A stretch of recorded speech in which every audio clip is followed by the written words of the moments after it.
ನೋಡಿ ಇಲ್ಲಿ zero budget natural farming ಅಂದರೆ ನೋಡಿ ಮೊನ್ನೆದು ಉಳುಮೆ ಇಲ್ಲ ಸರ್, ಉಳುಮೆ ಇಲ್ಲ, ನೋ ಕಲ್ಟಿವೇಶನ್.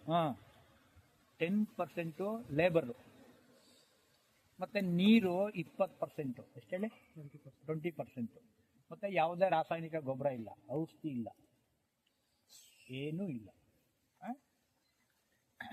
ಇಲ್ಲಿ 4 ಮುಖ್ಯ ಅಂಶ ಇದೆ.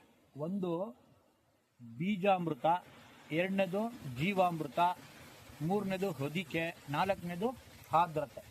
ಅದಕ್ಕೆ అంటే ಮಲ್ಚಿಂಗ್.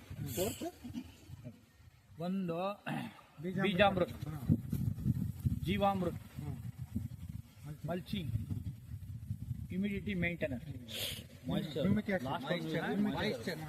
Humidity maintenance. ಅರ್ಥ ಆಯ್ತಾ? 4 ಈ 4